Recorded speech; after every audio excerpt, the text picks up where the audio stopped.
Hello, everyone, and welcome back to another episode of Bon Voyage Besties with your hosts, Rosa and Rachel. And today we are super excited to welcome Audra Morris to the show. Audra is the voice behind The Nerd Traveler, where she brings together her love of travel and history to help curious travelers see the world in a deeper way. She specializes in helping people discover UNESCO World Heritage Sites and incredible stories through her blog, group trips, and custom itineraries. Audra makes travel a little nerdy, but a lot of fun and totally accessible. So, in today's episode, we'll talk about how to find the UNESCO World Heritage Sites at your destination and how exploring them can make you feel like a time traveler. Audra will share how researching and visiting these historic places can transform an ordinary trip into a journey through time, helping you explore the world through a historian's lens and connect more deeply with the past. So if you love travel, history, and discovering the stories behind the places you visit, you're going to love today's conversation. So welcome to the show. We're so excited. Right before we started recording, the energy was great. And Rosa and I, we love UNESCO World Heritage Sites. I always try to add them on my itineraries when I travel. So to get us started, Audra, when did you discover your love of history? Because I loved history growing up as a kid. I would always read like the American Girl books. I would also read these books that were like diaries from like royalty. It was like a YA series. So when did your own love of history begin? Well, mine actually began all the way back in the 20th century when I was on a study abroad program in my senior year of college in January of 1994. I remember it really clearly, even to this day, that we were standing inside Notre Dame and I saw the plaque talking about how construction started on the cathedral in 1163. And I was like, that was over 800 years ago. And my mind just started going through like everything that had happened over 800 years, like people didn't know how to read, the printing press, just all of the things, all of the advances in humanity and technology over those 825 plus years. And it just made me not only experience Paris completely differently, it just ignited that fire in me. I started looking at everything just through a different perspective, through a different prism. I really love that. So for myself growing up, history was my least favorite subject in school. It wasn't until I was older and started to travel, just like yourself, going to like these destinations. I remember going to like Rome and seeing the Colosseum and just like imagining myself during that time period. So I think it's really cool. Now that I'm a little bit older, I can appreciate the history much more. I love learning about the destination before I go and while I'm there, just like the little tidbits and just like seeing things and like, again, transporting yourself to that time period. For our listeners that might be new to this, what exactly is UNESCO and what makes a site a World Heritage Site? So UNESCO stands for United Nations Education, Scientific, and Cultural Organization. So it's actually a part of the United Nations. And a World Heritage Site is something that has been deemed of like outstanding universal value to humanity. And when I first started kind of thinking about UNESCO World Heritage Sites, they started being designated back in the 1950s. And they wanted to do something, and I cannot remember what it was, but they wanted to do something along the Nile River. And they realized it was they were either going to dam the river or do something, but that whatever it was going to do was going to damage all of these historical sites downstream from the construction project. And this was, after World War II. So they started kind of thinking about places that really did have a universal value to humanity. Either there's cultural sites, so man-made sites, and there's also natural sites, so like the Grand Canyon or Yosemite. So yeah, that's what UNESCO World Heritage Sites is. But that's a little bit of the history too, is that they realized that certain sites, because of their historic value, should be preserved and designated and hopefully preserved due to their overwhelming value to humanity. Yeah, that definitely makes sense, especially because a lot of these sites are so fragile as well, whether it is an old city center, a national park. So it's so good that they're being treated with care. So why do you think, you told us a bit of the history of the UNESCO World Heritage Sites, why is it so valuable to visit these sites and appreciate them today in 2026, which I can't believe that's the year. I was talking to, side note, I was talking to my students, they're researching a research paper and one found an article from 2000 And he's like, I don't know how useful an article from 20 years ago is going to be. And I was like, why did you say that? Like 20 years ago? Right, It's like right. aging us. That's like a mortal wound. You're like, why you It gotta wound hurt. me like that? Why It you gotta hurt wound me bad. like I It can hurt bad. imagine. I can imagine. No, I mean, for me at least, there's that quote from he's an author and his name is George, I think it's Santayana, and he said those who do not learn from the past are condemned to repeat it. And so I really think from, learning about history and kind of seeing seeing a historical place and even just kind of seeing what happens over the continuum of time, thinking to even like the Roman Empire, like nobody thought the Roman Empire would ever end, but everything always ends. Everything always ends. And so I try to kind of remind myself that just even thinking back to just like difficult times in our nation's history and being like, well, we made it through the Civil War. We made it through the assassination of Abraham Lincoln. We made it through Reconstruction. Humanity survived the bubonic plague. We've been through a lot. We've been through a lot. We've been through a lot. We've been through a lot. So I think that for me, at least, like history just kind of, to me, it makes things feel relative. Like there's perspective. Nothing lasts forever, even the Roman Empire. And so, I mean, that's why I think history is really cool to kind of understand as you're traveling. And then I also think it makes for a richer travel experience. The Statue of Liberty is designated a UNESCO World Heritage Site, and you think about the first time I saw the Statue of Liberty, I think about the just waves and waves of people coming to America and that being like their first thing that they kind of see, and just how inspired they must have felt and how reassured that they must have felt that the voyage was finally coming to an end. So for me, I kind of put myself in place of the people who have stood in the places where I'm standing or seen the views that I'm seeing and imagine what their experience might have been like as well. Yeah, absolutely. I always try to envision the past too when I'm standing before this incredible site. Like you said, Notre Dame, like 800 years old. I really do try to take myself back in time when I'm there. And it's really humbling to think about. Also, the fact that these sites are going to be here like long after I'm gone as well. It's like a very humbling experience, to be sure. Yeah. Exactly. And And I don't know, for me, like I said, I find history to be a little bit soothing. Like, well, this is bad, but at least it's not, Ebola. Yeah. Or, We've kind of been through our own version of that. exactly. Yes. That it might be too soon to make that analogy, but I can't yeah. believe that. I was thinking about that tonight. I can't believe that was 6 years ago when that started. I'm like, where did the time go? I'm like, was that like 2 years ago? It's like, no, it was 6 years ago.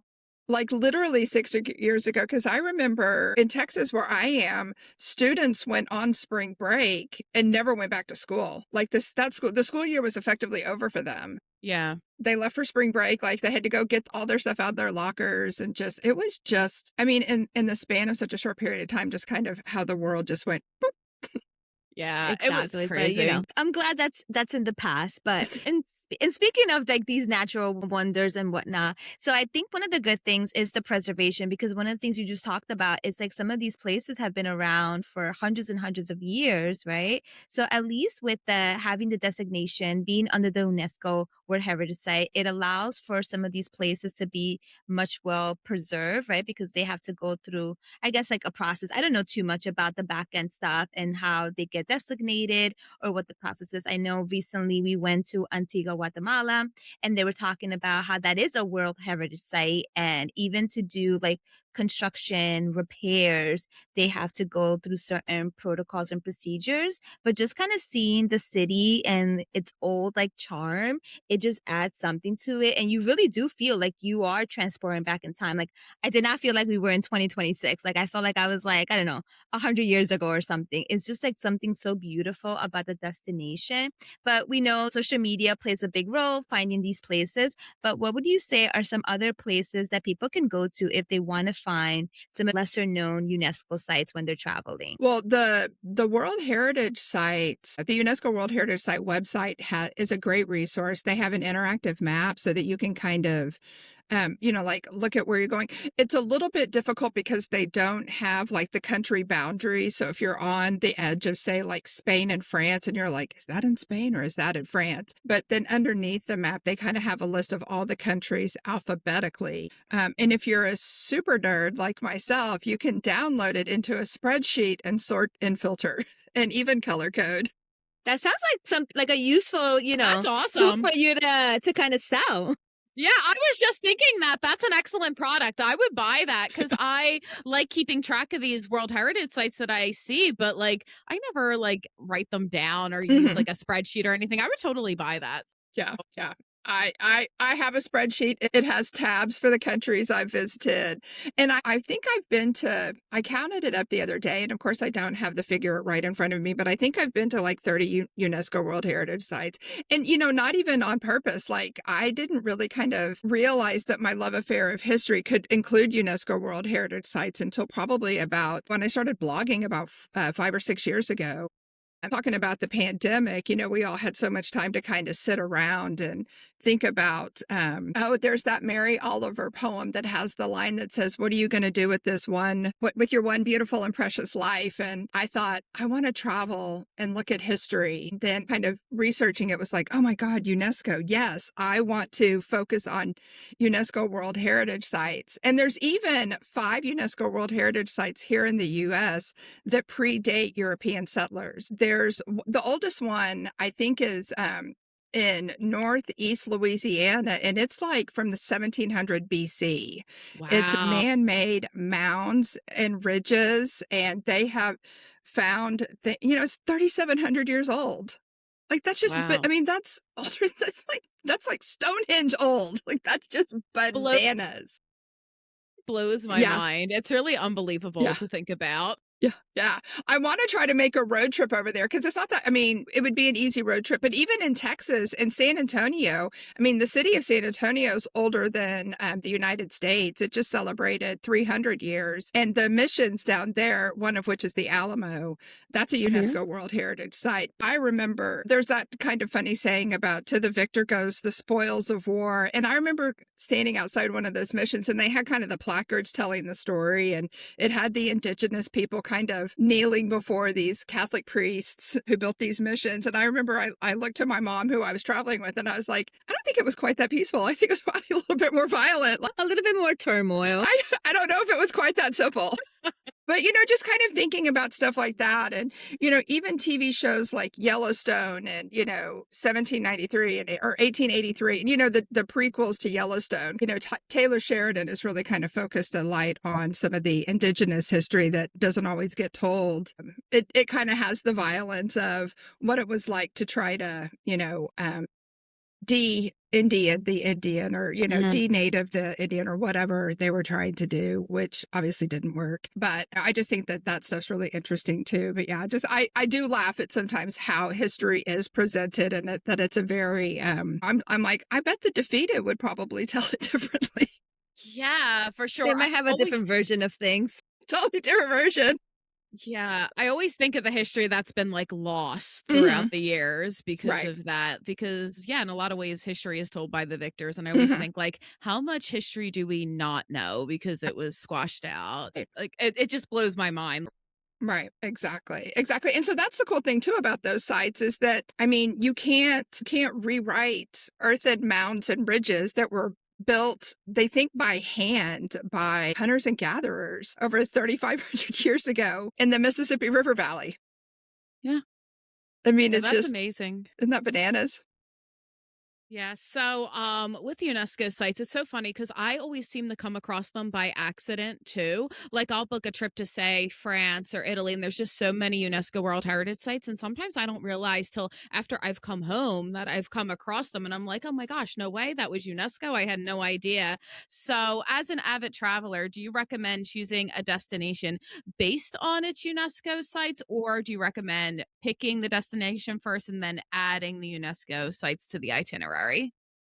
I think it depends on your level of nerdiness. Like, I totally plan to base a road trip over the next couple of years visiting the US UNESCO World Heritage Sites. So but I'm a super dork. I don't know if there's like a cape I could wear that says super dork, but We need to get you the swag Yes, Exactly. I so was you just can represent thinking. in style. So, I mean, I think it just depends on your level of dorky. I would totally plan a trip around UNESCO World Heritage Sites, but I think that, probably the average person would probably, I would just encourage people to go to the website or see if there is, you can even Google, like, what are the UNESCO World Heritage Sites in, Portugal or Italy. Italy and China have the most UNESCO World Heritage Sites. I mean, you can totally Google it and just even kind of, I think probably with AI, you could even say, this is my itinerary, tell me the UNESCO World Heritage Sites, or call up your nerd traveler and she can help you out too.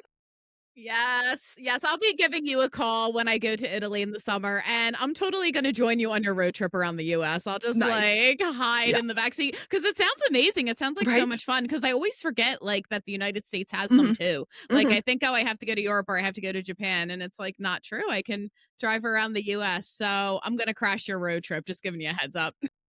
Get I mean, it. I just learned today the Statue of Liberty is the UNESCO site, which I had no idea. And that's like literally in my backyard. But similar to what Rachel was saying, same thing for me whenever I'm traveling to a destination, I more or less just stumble upon them.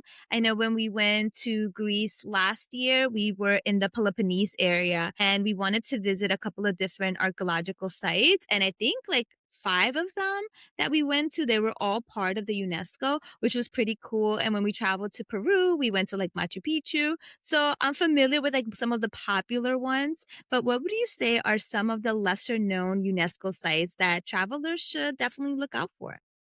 Well, I will say the one that I visited that I was surprised, I felt like we were the only people there, was the Greek city of Corinth. The Apostle Paul wrote letters to the Corinthians, and there was literally nobody. I was so excited, and everybody was like, settle down, settle down. I was like, oh my God, y'all, the Apostle Paul right here. He wrote the letters. And they were like, girl, stop. You sound Love like my this. daughter. Yeah. My daughter's like our tour guide when we go anywhere. She loves history, especially like Greek mythology. And Mhm. she's like our little tour guide. So when we go to a new destination, she's like, fun fact. And like she'll give us all this Mhm. information. I'm like, how do you have all this knowledge at like such a young age? Right. The World Wide Web. I mean, I even kind of looked it up because I was thinking back to when I went on my trip to France, or when I did my international study abroad trip in January of 94. And I was like, it was literally within a year of the World Wide Web being readily available. Like it became a thing in like spring of 93. And I was like, yeah, we had like guidebooks. Like maps. Yeah. Yeah. I mean, yeah, Kids do you are like, remember, what is a map? yeah. Like a physical map. Yeah, I mean, like, I even remember being like, "Oh my God, I can map a route through MapQuest, and I can print it out and take it I with me." remember MapQuest. I remember God back. forbid you took the wrong turn. Now you just have to like circle back and find that like last starting point.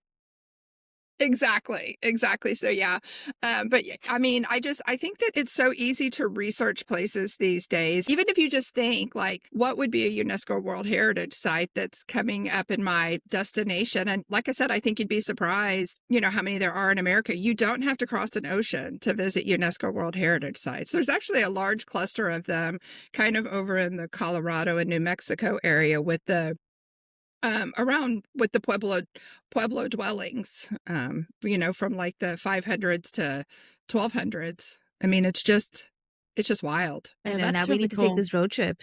I know. I'm totally crashing the road trip. But something else that's always like important, like with the UNESCO sites or any historical sites, is the context. And this is going to sound really horrible, but when I was in southern Spain, me and my friend, we would always get these audio guides, but maybe listen to like a little bit and then totally like zone out and not listen to them anymore. Like I don't know what my issue was. I was just having a really hard time with the audio guides for whatever reason. But I do like to, look at things closely and reflect and kind of think about like the context of the history and all that. So, what questions do you think travelers should ask themselves when they explore these historic sites to make the experience even richer? I think that you should kind of think about, I think that travelers should think about, what did it represent? What did the Colosseum represent? I mean, it represented humans being entertained by watching other humans fight to the death or get eaten by lions. I mean, the Colosseum's beautiful. And there's even that crack in there from the earthquake. But just kind of just thinking like, the long human story and kind of each of our roles in it. And I think that travelers should ask themselves, what did this mean? What happened here? Why is this so important? And just kind of pause and not, necessarily European vacation their way through London with like, look, kids, Big Ben, Parliament, as you drive past it very quickly. I might be dating myself. I think that movie came out in the 80s. We're not doing math tonight. Don't worry. We're not doing math. We're not doing math. This is a history class. That's true. Okay. This is not a math class. But no, I do think that it's very important to just kind of think like, why is this significant? What does this say about not only who we are, but where we've come? Like, how far have we come? I mean, at least we may not be the most civilized people right now, but at least we're not watching other humans get eaten by lions for entertainment. We just watch The Housewives now. We've evolved. We've evolved so much.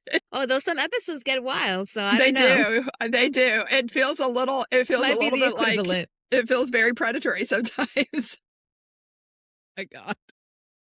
But I think you bring up a good point, just like the fact of just like, yes, you're admiring the sites, but also thinking about it. Like, what exactly did it represent in that time period where it was constructed or where that particular destination, that place was popular? I know for myself, when I'm traveling, kind of similar to Rachel, like I'll go to like a site or like a museum, I'll take pictures because in the moment I kind of want to take it all in, and I might not necessarily understand the history in the moment, but then I like to come back home and then like look at it, and then I'm like, wow, like this is what it represented, or this is what this was like popular or known for. So I think it's definitely important to embrace the location, but also really understand the significance of it and what kind of contributions it did for that civilization and how that's now evolved for us today, right?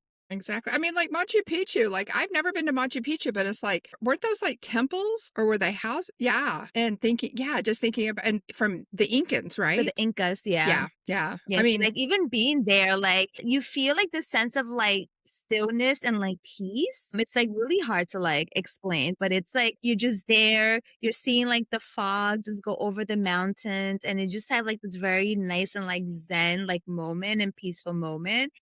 But like you said, this is like predates like hundreds of years ago. So like civilizations, they lived here and they used to just like take days to like walk to the peak. And I mean, we did it the lazy way where we took like the bus to like the entrance and then like hiked up. But I kind of felt like for the moment, like, okay, this is what it was like to be at the peak, be at the sun gate and kind of take it all in. But you do really feel like a sense of like zen and peacefulness when you're in Machu Picchu. there's just probably, you think about the amount of reverence that a place like that kind of holds. Yeah. Yeah, it's very spiritual. Yeah. Yeah, I felt the same way in Kyoto when I saw all of the temples there and then hiking and seeing all the red torii gates and going up like to the top. I did the full 2-hour hike and had like Wow. a beautiful view of the city. And I actually at different points just started to cry because it was so beautiful and zen. I don't know if that's ever happened to you, like a UNESCO site bringing you to tears, but I feel like I cry very easily now. And that was like one example where the history and the feeling of peace just like really got to me. I've never been to the Grand Canyon and not cried. I mean, Cried at the Grand Canyon too. When I approached it, I started to cry. Yeah. It takes your breath away. I mean, it takes your breath away, and you think this is what one river has done over the course of 6 million years. And it just, I mean, you want to talk about humble. I mean, that is, but I also cry pretty easily. When we were in Paris in December and going back into Notre Dame after it being destroyed and it being rebuilt, I definitely was very, very teary-eyed in Notre Dame because I remember watching it burn and just being like, it's never coming back. Like to me, I was like, that you just can't come back from something like this. And they did. And it's just the fact that like the stained glass survived just still, it just still blows my mind. It's unbelievable. I was just there in August and there was kind of a line weaving outside. Now, I will say for anyone who has not been to Paris or been to the Notre Dame, don't let the line scare you because it actually moved pretty quickly for me. Like it went by really, really fast. I think I was in there in like 15 minutes. But same thing, like I went to Paris 2013 and saw it before the fire. And then just coming back and seeing it after the fire was a really beautiful experience. And they did just such a wonderful job restoring everything. It looked absolutely stunning. And the stained glass, like you said, the fact that that survived was unbelievable. But yeah, I remember watching the fire on TV, and I was also going through like a really crappy breakup at the time. So I think I was just in my feelings. I remember getting my nails done and watching it and just like dripping tears. And I'm like, life sucks. It was bad. It was bad. It's also like my love life going up in flames. Right? Symbolism there. Well, it's funny God. because I hadn't realized they're still not done with the reconstruction, the inside, but they're still repairing the outside.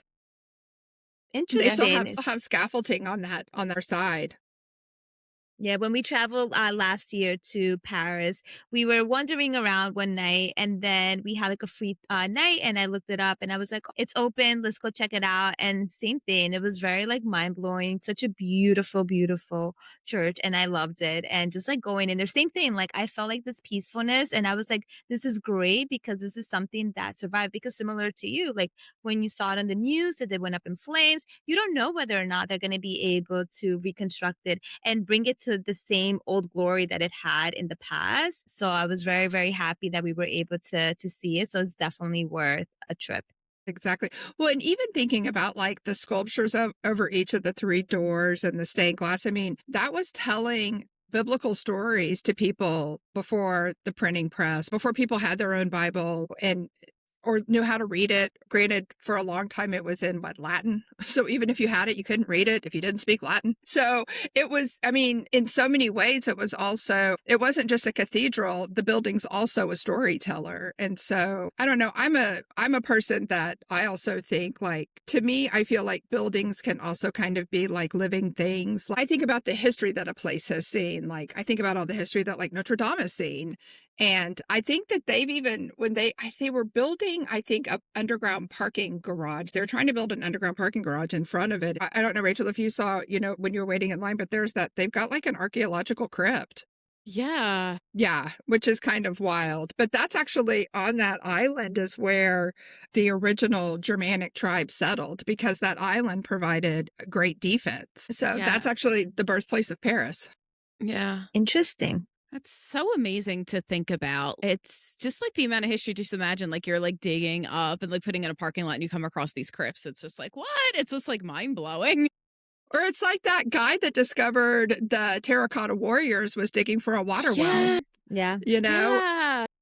It's funny because like when I've actually been lucky enough to see the terracotta warriors in ancient China, the rulers or the emperors did not want people to know where they were buried. It's not like today where we've got like big monuments to celebrate, a person's life and that the size of the monument is, directly correlated to the enormity of that person's life. In China, they did not want people knowing, the emperors did not want people knowing where they lived because they were worried that their graves would be desecrated. And that's why he had all those warriors, was to protect him for the afterlife. And I'm just like, it's massive. It is massive. It's probably at least 2 football fields of just terracotta warriors. That has to be like so like cool to see in person. It was very cool to see in person. Yeah, discovered completely by accident. That is unreal. Mhm. I've seen pictures of it obviously, but I'm sure like nothing compares to actually being there, which I'm curious. So we are talking about all these like incredible places to go. What are some other examples of UNESCO sites that really made you feel as if you were a time traveler? You were just like, yes, this is it. I've stepped back in time, because I just feel like there's so many. Definitely China, for sure. I was in Kyoto for a very brief moment. I wish I had been able to be there longer. But for me, like, especially being of Western European descent, Italy, Greece, even Spain and Portugal. You think about, Portugal had the longest empire. I think their empire lasted like 600 years. Like was it Macau that they gave back? Not that long ago, but you think about like they were the first people that like mastered the seas and could like sail all the way. Those were the explorers. To me, Western Europe and all of the UNESCO World Heritage Sites over there are just fascinating. But those are my people. That's your tribe. That's my try. I mean, like literally, like I did my ancestry DNA and I was like, man, I am so boring. I think like the most exotic, I was like Scandinavia to Germany and I was like, dang. Like there's nothing exciting about that. You could be a Viking, though. Maybe I Yeah. am a Viking. You don't know. There's still time. Literally just talking about possibly going to Norway with one of my Nice. family members. So maybe this is a sign that I need to book Norway too. Let's just like throw another Exactly. trip on the pile. It's all good. Do it. Do it for the plot. Yes, Exactly. always and forever. Exactly. Do it for the gram. Do it for the plot. Yep. But one of the things that we kind of talked about too is the preservation, right, of these places. So how can we as travelers be more mindful and respectful when visiting culturally or historical significant sites?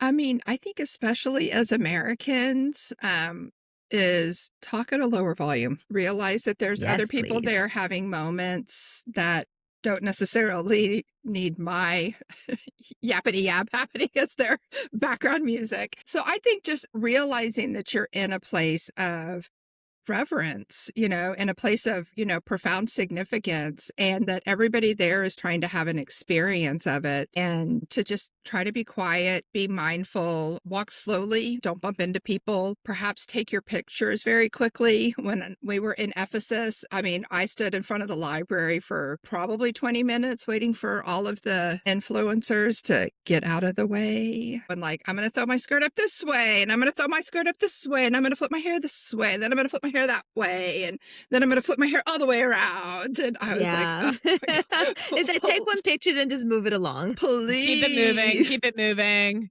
Keep it Or moving. just Yeah. do video. If you want all those, just do like a 45-second video of you throwing your dress and your hair all the different ways and then move along. Yeah, I think that's a big one because I think with social media, I mean, even as a content creator myself, I try to be very, very mindful when I am visiting a site, especially if I'm visiting during a time where there's a lot of people, because like I don't want to be that person. Like I'll take a couple of pictures, and if I don't see anyone waiting, then maybe I'll do like different poses and whatnot. But once I see a crowd rolling in, I'm like, all right, it's time for me to kind of move on. Right. And I was watching, I forget, this was like in the US, but basically they were like shaming things that people were doing, like when they would visit some of these sites. And it's like my biggest pet peeve is like read the signage. If it says do not touch, do not touch. Don't If it touch says it. do not climb, like do not climb. Right. Like these are like historical places that are also very fragile too, Mhm. right? So you want to be mindful and you want to be able to preserve it for generations to come. So I hate when I see people like trying to be funny and like poking at things. I'm just like, oh my God. I'm like, I Exactly. just need to like just like walk away before like madness happens. Exactly. Yeah. I think that's, yeah, it's just to be respectful and to leave it. If you can't leave it just like you found it, better than you found it, then maybe don't visit. Yeah, Yeah, stay home. absolutely. Stay home. Exactly. Like all these, Watch it on one of our YouTube channels. yeah, like because I can't get over like all like of horror stories of people like taking stones or like etching their name in the wall, like bad behavior like that. And also, if it's a UNESCO site where an atrocity has taken place, maybe don't take cute selfies there. Like read the room a little bit Yeah. because you see true. that too. Yeah. Yeah. I remember, and granted, it was when Justin Bieber was much younger, but like he left a note at the Anne Frank house that was like, I think Anne Frank would have been a believer. And it was like, wow. No. Like this is not the place, dude. She was hiding for her life. Yeah. I don't think she probably, I mean, I'm sure she probably did think about boys and music, but it felt very tone deaf. Yeah. Yeah, that's very distasteful. So, on top of, making sure that we're being mindful when it comes to preservations, are there maybe like any organizations that kind of focus on that you would recommend for like our listeners if that's something that they definitely want to kind of like, look into or maybe support different organizations that focuses on preserving like these UNESCO sites? I think that each site probably has its own. Like Rachel was saying, like once it gets that designation, I mean, it kind of is a little bit incumbent on the local area to keep it preserved. So any of like the national parks here, obviously the federal government with the national parks, is it the national? All of a sudden I'm going to draw a blank on it. I can see the logo. The basically the national parks. I don't know if it's like an association or a foundation or an institute, but just Yeah, I think it's the anything. National Park Foundation. Thank you. Thank you. Thank you. Even just like when you go into like Notre Dame or places like that, they have places where you can leave donations. Like I always try to leave a small donation in any place to kind of help with the upkeep and the preservation, because all that tourism does take a toll. And to realize that, some places are experiencing over tourism. Like I think Paris, in 2024 with the Olympics and then with Notre Dame reopening, I think that Parisians are probably ready for a little bit of a break. And to maybe even, like, I think one thing that people could do is maybe even travel during the off season, like maybe try to know when is maybe a less touristy time to visit a destination and try to kind of give the local community a little bit of a tourism break and try to go maybe during low season or shoulder season, even though I've heard that shoulder season has basically disappeared because people were trying to get all of their post-pandemic traveling done in the last 4 years when the world kind of reopened to everybody. Yeah, I don't think there's like a slow season anymore. But yeah, I think that, if you can leave a donation at any of the places, especially the cathedrals, if there's, like I went to the Roman ruins in Lyon up in next to the Basilica up in Fouvier, and there is like a free place to walk around, but there's also a museum that has a small charge. So even if I'm only going to spend a few minutes inside the museum, I also would try to make sure that that I can try to be as much of a paid visitor as possible so that my dollars can help carry the preservation forward. Yeah, that's a good tip. I mean, I know a lot of the places also too, they charge like an admission fee. So definitely the money is going to a really, really good cause. Yeah, but there are some endangered UNESCO World Heritage Sites, and the interactive map actually has that as well, due to conflict going on in the region or just neglect. I think that there's a couple of the endangered ones are over in where they've had a lot of conflict in the Congo, the Democratic Republic of Congo. They've got some UNESCO sites over there just because the government, if the government's funding a war trying to battle an insurgency or something, they don't have the funds to protect some of their heritage sites. Sad. So if you can leave travelers with one mindset shift about exploring the past, what would that be?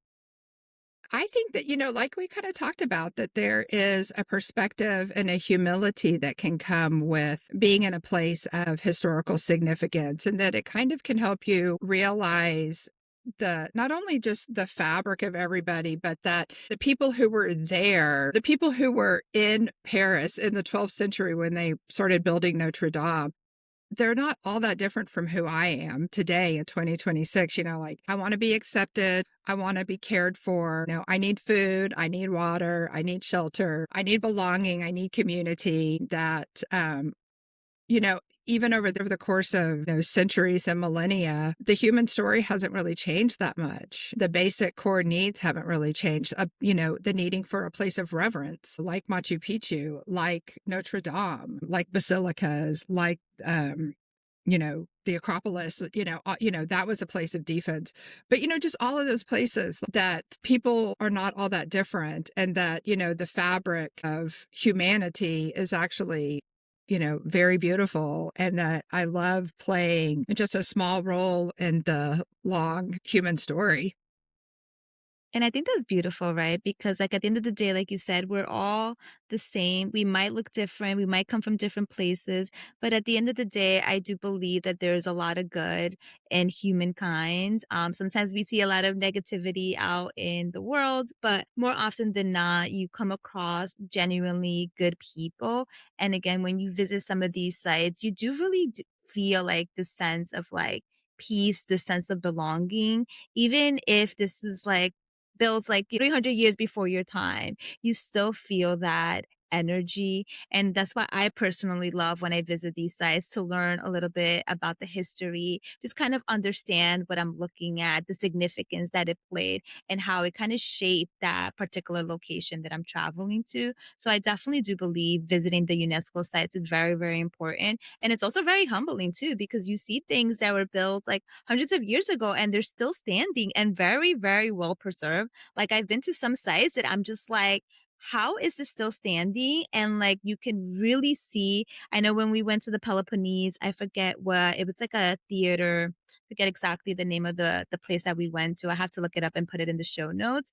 But it had the stadium, and you're standing in the stadium where you can like hear the echo and everything. And it was so well preserved. Now, granted, there were other parts of the archaeological sites that was a little bit more in ruins, but for the most part, they did a really good job with preserving the location. And I really did feel, I was like, oh, this is what it was like to come out here and listen to music, listen to the echo, and just be in like this atmosphere. So I personally do love visiting these sites whenever I can. Yeah, I have a thing. I like to touch the stone. It kind of connects me to the place and just kind of the story of the whole. To me, it makes me feel like I'm part of the story of that place now. Yeah, and you feel the energy sometimes too. Sometimes even I've been to places where I felt the energy and I'm like, okay, this is a little somber. Like, let me look up what exactly happened here because the energy is a little bit off. And sometimes, yeah, these are places where there were fights or like things like that, that a little bit more turmoil that occurred during that time period. So I do really believe that you kind of get the energy of the location that you're traveling to. So we talked a little bit about searching online, but any specific sites that you personally recommend for visitors, I or mean, maybe some of your favorites or top destinations? I think that Which I there's, know it's hard. right, for sure. It's You're like, I completely, want them all. I want them all.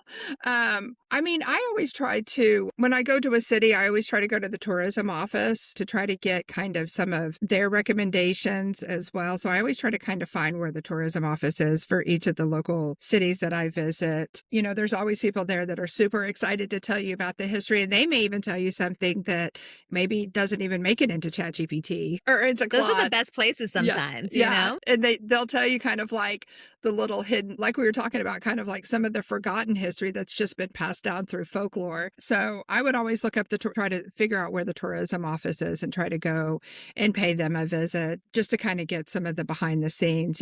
That's also a great place in my mind, at least, to get good restaurant recommendations too. Exactly. It's like a what's win-win. their favorite place to eat as a resident, not the place that's super nearby. But yeah, the UNESCO World Heritage Sites website is just, it's got such great information. And yeah, let me know if you want a spreadsheet.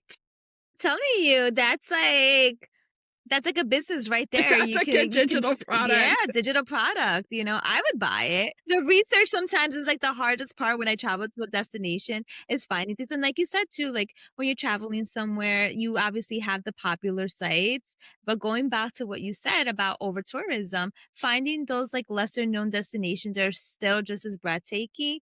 It takes a lot of work. And sometimes you don't find things like online. Like going back to my trip to Greece when I went to the Peloponnese, like I actually had to use like a book, and I met with one of the locals, and he also gave me some recommendations on places to visit, but it was actually hard to find certain things online, and we discovered a couple of really cool sites. So there's nothing better than getting those direct recommendations from locals. Exactly.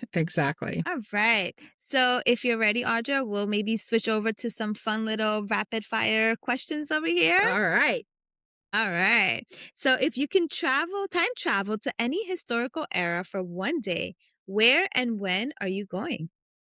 I am probably going to go just for the day because I love indoor plumbing. I would go probably back to ancient Greece, maybe during the times of like Plato and Aristotle. I just think that was just kind of the beginning of like a whole new way of thinking with the teachings that they had. But again, women's rights and indoor plumbing, I could only do it for a day. Exactly. We'll just be transported there just for the moment. Exactly. Only for 24 hours and no toilets. Exactly. And the air conditioning. Exactly. All right. So are you team window seat or aisle seat? Oh, I'm team aisle seat. I have to stretch my legs out. And plus I get claustrophobic at the window. I'm like, how do I get out of here? What do I do? And so it's like, I just need to sit at the aisle. Yeah, usually I'm like team window seat just because especially if I'm traveling to a new destination, if I've been there already, then I'm kind of like, wherever I'm sitting. But if I'm going there for the first time, I just love looking out the window and just like kind of seeing the place from like a bird's eye view. Right. It just kind of gives me like chills and I'm like, oof, I'm ready to like explore this new destination. Right. Well, thankfully, my partner he is team window. So I just move him out of the way. Take over. You're just like, move over. Exactly. I'm like, scoot over. I'm coming in. Good strategy. Exactly. All right. What would you say is the most underrated UNESCO World Heritage Site that you have visited? Yeah, I would say Corinth. I thought Corinth was just, like I said, I was so excited to go, and I got there and I was like, why aren't there more people here? Why aren't there more people like walking around? And granted, I don't remember it necessarily having like a lot of signage. So it might just be that that maybe the Greek government just hasn't been able to keep it up as well as some of the other sites. But yeah, I thought Corinth was magical, but it seemed very undersold. Yeah. I know when we were going to Nafplio, we took the bus over from Athens over, and you actually passed by like the canal, which was supposed to be like a really like top attraction. We didn't get to stop because we were like on a public bus, but that was like actually on my list. We just didn't make our way over there. Yeah, it was a cool canal. One of the girls I was traveling with was afraid of heights, so we had to walk over it very quickly because she was like, I can't look down or else I'm going to get sick. No. That probably me too. All right. Are you more of a museum marathoner or wandering the ruins at sunset type of traveler? I'm slow.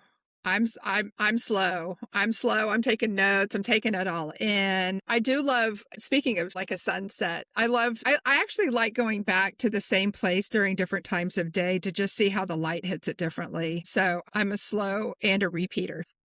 I mean, that's a good strategy because, like you said, you can maybe see something that you mightn't have noticed like early on. It's funny because we were in Tanzania and we went to this one museum, and my husband, like, he reads like everything and very slowly. So we were there for like much longer than we needed to be. My daughter and I were kind of like, we went through it, we read it, we took some pictures of a couple of things that we wanted to come back and like look up. And then we were just like sitting there, and I was telling our tour guide, I was like, I'm sorry, but like, this is his thing. And he's like, oh, don't worry about it. We have time to kill. I was like, you're going to regret saying that. Don't give him any ideas. Yeah. Don't He's give like him. in room 1, and we're like, what's going on? We just like finished all 6 rooms and he's Right. still in the first one. But Right. he loves it. And that's like, he thrives whenever we go to like a museum and learning about like the history of a place. So Yeah. I will say can see this. that. We ended up getting late tickets to the Sagrada Familia. And I think that actually going in the middle of the day when the sun is straight overhead, it really does a disservice. Like you need to go when the sun's either rising or setting because it hits that stained glass. And man, it's unbelievable. You know, it's crazy. I've been to Spain twice in Barcelona, and neither times have I managed to go inside La Sagrada Familia. So It definitely next is. time Yeah. I go there, I have to make my way inside. Well, they're about to finish it. Well, Wow. I I don't was know gonna if say it, because that's been like ongoing yeah. construction Yeah. from my first visit was in 2015. Yeah. I don't know if they'll actually ever be finished, but I think that they're finishing the towers at some point in 2026. And even seeing it from the outside is pretty cool to kind of see like the differences from one side to the other. So it's Exactly. definitely worth a visit, even if you can't make it inside. Exactly. All right. So what's one historical figure you love to have as your travel buddy? I'm going to go old school. The father of history himself, Herodotus. That's Okay. some 5th century BC. He loved exploring the Mediterranean. He loved learning about the places and the cultures. And he was a very curious traveler. But again, only for like a short period of time, indoor plumbing. Exactly. We have our must need. So I don't know if I would want to be necessarily a 5th century BC traveler, but I think hanging out with Herodotus would be very cool. maybe we'll bring him into 2026. There you go. There you go. But this is amazing. Thank you so much. We enjoy listening to you and all of your amazing like tips and all the history behind it. So if you were to leave our listeners with one tip as far as how to, make their adventures more meaningful when traveling to a destination by visiting the UNESCO sites, what would that be? Slow down, take it all in. Don't rush it, smell it, breathe it, hear it, see it, touch it, slow down and really, really take it in with all your, maybe not taste. We don't need to, Yes, but do all not the lick other the senses. stones, please. Yeah, exactly. Don't lick the stone. But the other 4 senses, definitely bring all of those with you. Yeah, did a little disclaimer there just in case. Exactly.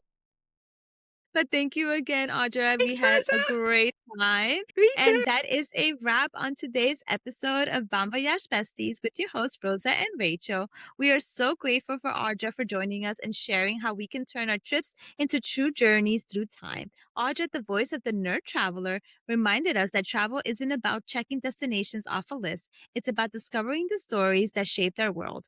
From finding UNESCO World Heritage Sites at your destination to exploring them through a historian's lens. Today's conversation showed us how meaningful, nerdy, in the best way possible, and transformative travel can really be. So if you loved today's episode and you're ready to feel like a time traveler on your next adventure, be sure to follow along for more conversations that inspire you to explore deeper.